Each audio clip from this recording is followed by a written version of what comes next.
धर्मयोद्धा गरुड़।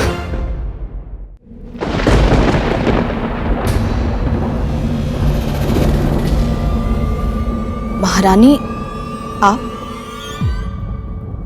व्रत तभी पूरा होता है जब व्रत करने वाला भोग की सामग्री अपने हाथों से बनाए।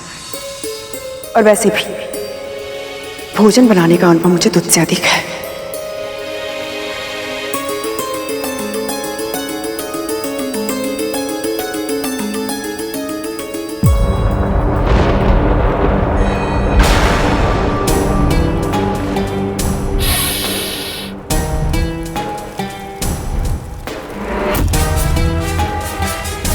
ऐसे घूरता रहेगा या कुछ कार्य भी करेगा? दूध का भगोना इधर लाकर रख। अकर्तव्यम न कर्तव्यम प्राणे कंठ गतैरपि कर्तव्यमेव कर्तव्यम प्राणे कंठ गतैरपि। जो धर्म, नियम और मर्यादा के विरुद्ध हो वो कार्य कभी नहीं करना चाहिए, भले ही मृत्यु सामने क्यों ना खड़ी हो।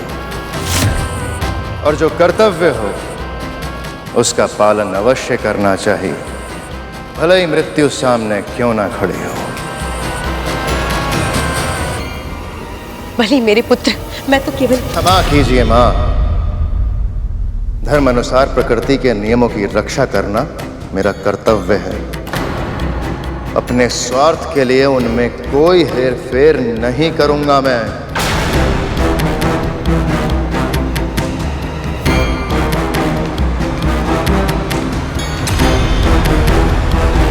अगर बलि ने मेरी बात नहीं मानी और अगर सूर्य समय पर आ गया तो यमदूत कद्रु के पुत्र के प्राण हरने में सफल नहीं हो पाएगा।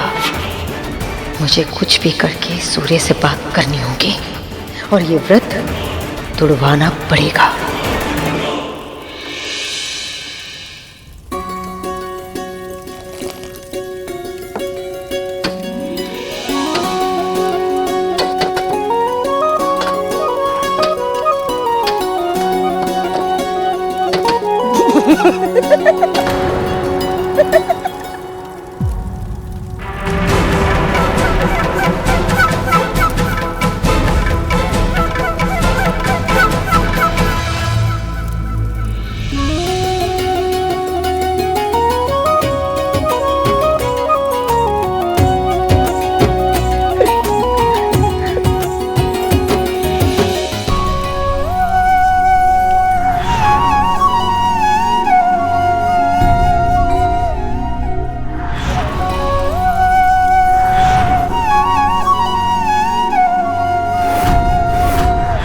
अब बस कैसे भी करके ये जीवित पुत्रिका का व्रत सफलतापूर्वक पूर्ण हो जाए और मेरे पुत्र पुनः स्वस्थ हो जाए। मैं चाहती हूँ कि कद्रु का व्रत असफल हो जाए और इसमें तुम्हें मेरी सहायता करनी होगी सूर्य।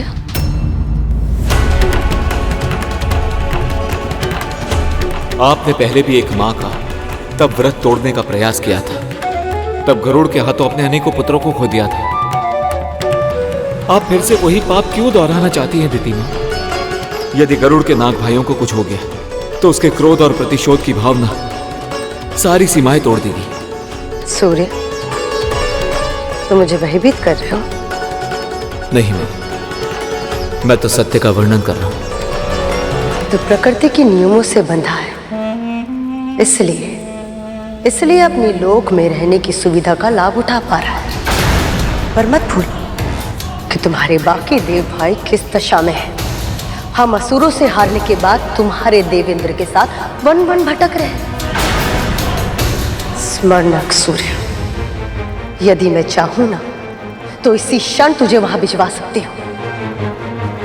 मेरा पुत्र बलि इतना शक्तिशाली है कि तुम्हारी उपस्थिति के बिना भी वो तुम्हारे सारा कार्य कर सकता है। इतना तो तुम्हें पता ही होगा। एक बार वो मुझे मना करके मेरा हृदय दुखा चुका है। दूसरी बार अगर मैंने इस आदेश दिया तो वो मुझे मना नहीं कर पाएगा। सत्य कह रही हैं, बलि बहुत शक्तिशाली है। वो चाहे तो मुझे मेरे लोक से बाहर निकाल सकता है। दीति माँ, मेरा विश्वास कीजिए, मैं आपकी अवज्ञा नहीं करना चाहता, पर समय के चक्र में व्यवधान उत्पन्न कर पाने में मैं असमर्थ हूं। मेरे लिए कोई और आ गया तो आप आदेश दीजिए, मैं सहर्ष स्वीकार कर लूंगा। अपने कंगन दो मुझे।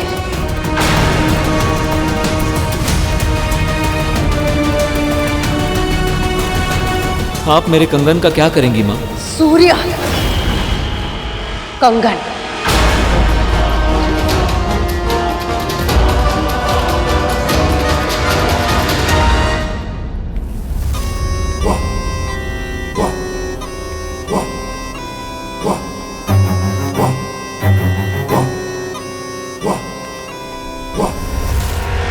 योग्य से शत्रुता और अयोग्य से मित्रता की मूर्खता की जाए तो यही दशा होती है मेरे भाइयों।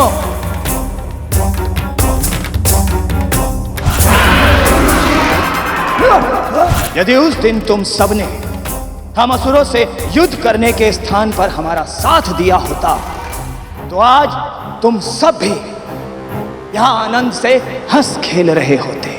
यूं ऐसे मृत्युशैया पर पड़े पड़े यमदूत की प्रतीक्षा नहीं कर रहे होते, पर गरुड़ का साथ देकर तुम सब ने अपना भविष्य स्वयं चुन लिया था। पर अब शीघ्र ही मृत्यु तुम सबको दबोच लेगी।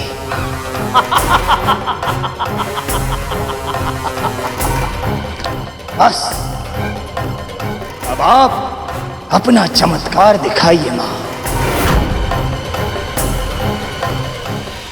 सारा भोग बन चुका है दीदी, अब बस हमें स्नान करना है। चलो वनिता।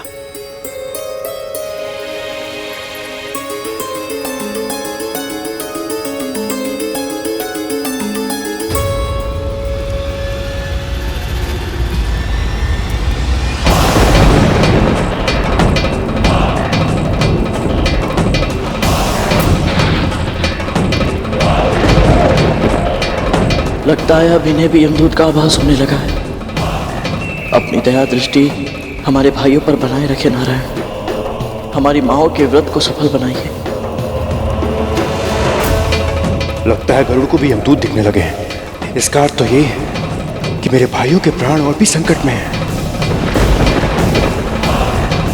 अरुण भैया के आने का समय भी हो गया है, मैं जाकर उनका दर्शन कर लेता। सूर्योदय से पहले स्नान करके हमें तैयार होना होगा।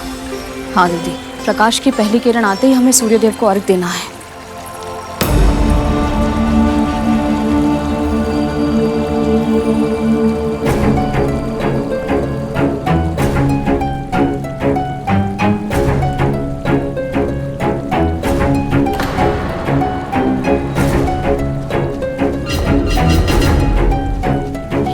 ये कैसे संभव है? मुझे तो लगा था कि भोर होने में अभी समय है।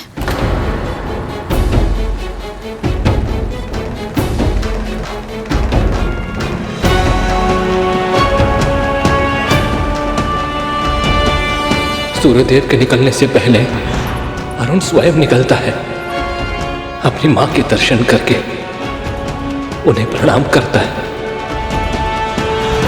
प्रतिदिन सूर्यदेव निकलने से पहले आकाश अरुण भैया की लाली मां से रंग जाता है। मुझे उनके होने का आभास होता है और मैं अपनी बाहें फैलाकर उनका स्वागत करता हूं।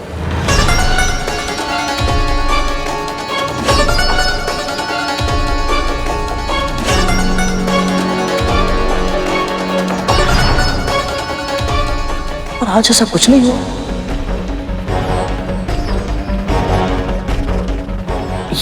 ये कैसे संभव है?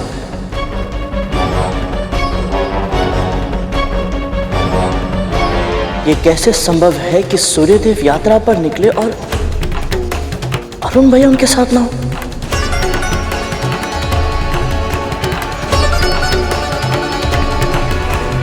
अवश्य ही कुछ तो ऐसा है जो सामान्य नहीं है, परंतु क्या?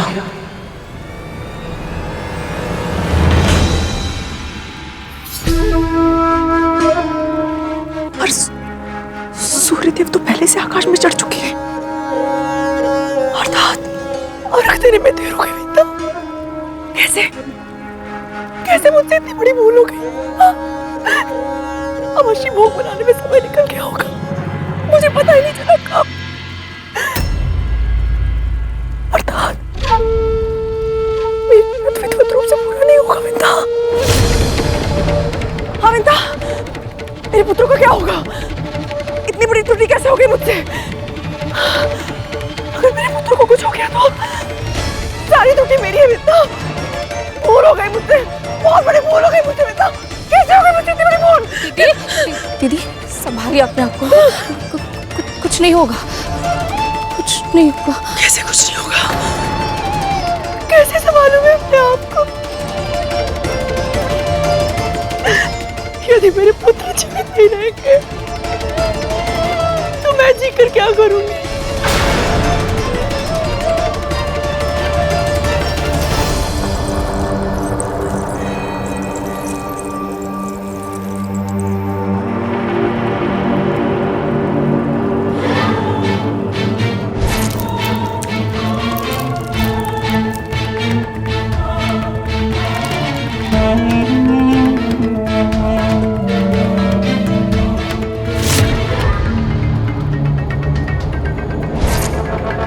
सूर्य का कंगन भी इतना प्रकाशवान है कि इसको देखकर कोई भी भ्रमित हो सकता है कि सूर्य उदय हो चुका है।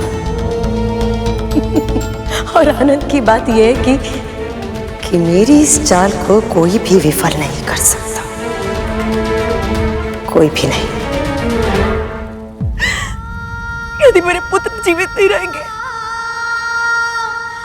तो मैं जीवित रह के क्या करूंगी? क्या कर रही है? क्या कर रही है? आपको क्या कर रही है आप? क्या कर रही है ये? संभालिए अपने आप को दीदी।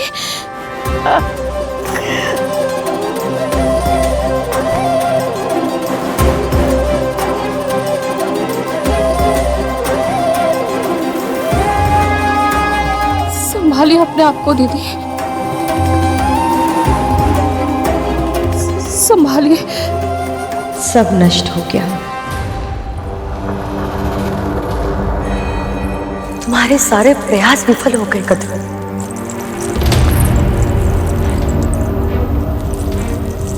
ये कैसे हो गया कद्रू? इतनी चेष्टा करने के बाद भी तुम अपने पुत्र को बचा नहीं पाए।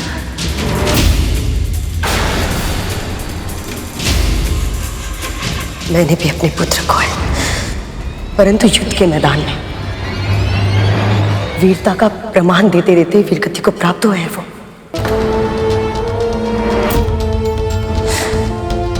परंतु तुम्हारे पुत्र को छल से मारा गया है। नियत्थे थे वो जब उनकी पीठ पे वार किया गया। दीदी ये समय इन बातों को कहने का नहीं है। इनकी दशा तो देखिए। व्रत अभी भंग नहीं हुआ है।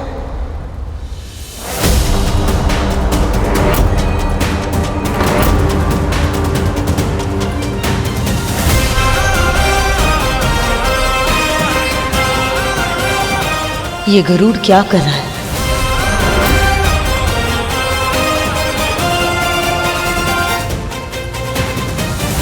क्योंकि सूर्यदेव का उदय अब तक हुआ ही नहीं।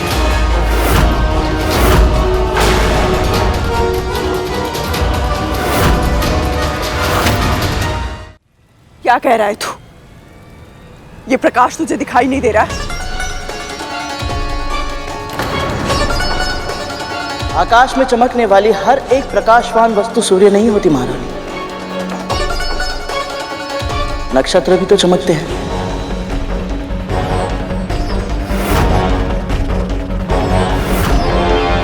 अश्विनी, रोहिणी, कृतिका, चित्रा। नक्षत्र के नाम मैं भी जानती हूँ। कहना क्या चाहता है तू?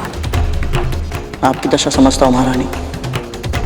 आप विचलित हैं क्योंकि आपको ऐसा लग रहा है कहीं व्रत भंग तो नहीं हो गया। और सबसे अधिक विचलित तो महारानी दिति है। परंतु आप दोनों को चिंता करने की आवश्यकता नहीं, क्योंकि अभी तक सूर्योदय हुआ ही नहीं।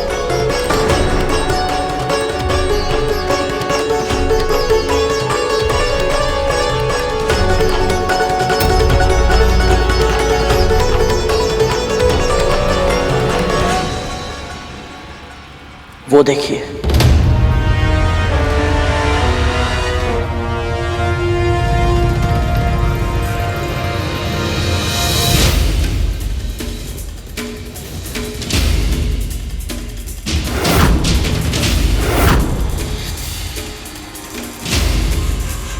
अरुण, यदि अरुण अभी अभी आया है तो इससे पहले सूर्यदेव कैसे पधार सकते हैं? मैं भी इसी ओर संकेत दे रहा हूं। सूर्यदेव का रथ अरुण भैया चलाते हैं और वो अभी अभी प्रकट हुए हैं। इससे यही सिद्ध होता है कि आकाश जिससे प्रकाशवान है वो वस्तु चाहे जो भी हो, परंतु सूर्यदेव नहीं है। किसी ने जानबूझकर आप दोनों को भ्रमित करने का प्रयास किया है।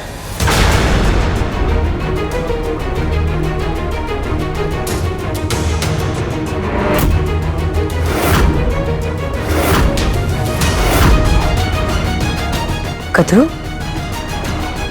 मुझे लगता है कि देवता तुम्हारी परीक्षा ले रहे थे। अच्छा हुआ ना कि तुम्हारा व्रत भंग नहीं हुआ। अब तुम एक काम करो, सूर्य को अर्घ देने की तैयारी करो। सही कह रही हैं ये दीदी, हमें चलना चाहिए, स्नान भी करना है हमें। चलिए।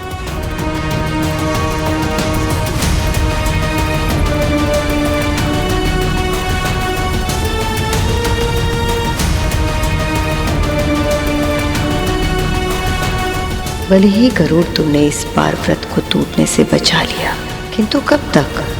अभी व्रत पूरा होने में समय है और आने वाले समय को कोई नहीं संभाल पाएगा।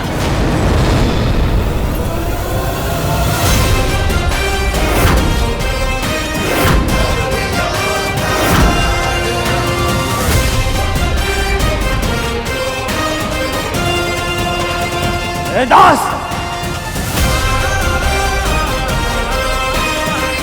मेरी मां का मार्ग रोकने का साहस भी कैसे किया तूने? मेरी माँ ने जो मुझे संस्कार सिखाए उसके विपरीत आचरण नहीं करना चाहता मैं। वो भी तब जब मेरा परिवार इतने बड़े संकट से जूझ रहा और मेरी माँ ने इतना महत्वपूर्ण व्रत रखा है, परंतु हम में से कोई भी प्रत्युत्तर नहीं दे रहा। इसका अर्थ ये नहीं समझना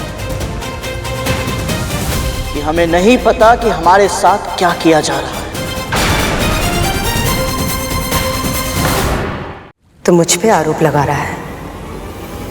मुझ पर? मुझे आरोप लगाने की आवश्यकता ही नहीं है महारानी दीदी। जीवित पुत्र का व्रत को तोड़ने का जो महापाप आप कर रही हैं वो आप भी जानती हैं और ईश्वर भी। यदि शीघ्र ही आपने अपनी कार्यशैली नहीं बदली तो इसका परिणाम आप और आपके पुत्र भोगेंगे। बस एक बार नाग भाई स्वस्थ हो जाए तो उसके बाद बड़ी माँ और उनके पुत्र आपसे आपके हर एक षड्यंत्र का बदला अवश्य लेंगे। स्मरण रहे। अपने स्वामी के नाम पर तू मुझे धमकी दे रहा है। मुझे भूल गया तू कि उनकी दृष्टि में तू किस स्थान पर है? तो कौड़ी का दास है तू, केवल दास और कुछ भी नहीं। इस संकट के समय में कदरू और उसके पुत्र तुझे और तेरी मां को एक परिवार समझने के भ्रम में जो जी रहे, जिस दिन ये भ्रम समाप्त होगा उस दिन पहला आक्रमण वो तेरी मां पर करेगी। यदि उसके पुत्रों के प्राण चले गए तो तुम दोनों के साथ वो क्या करेगी इसकी तो केवल कल्पना ही कर सकते हो। पर यदि किसी तरह भी उनके प्राण बच गए तो ये दशा तुम्हारे कारण हुई है, तो तुम दोनों को कष्ट तो भोगना ही है।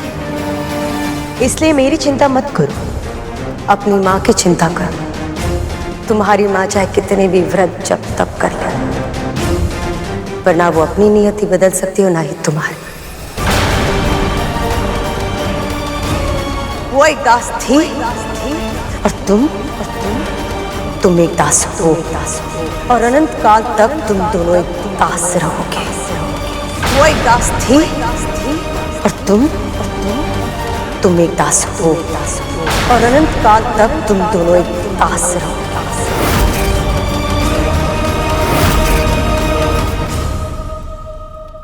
पक्षीराज गरुड़ के साहस भरे कारनामे देखने के लिए चैनल को सब्सक्राइब करें और साथ ही बेल आइकॉन दबाना न भूलें।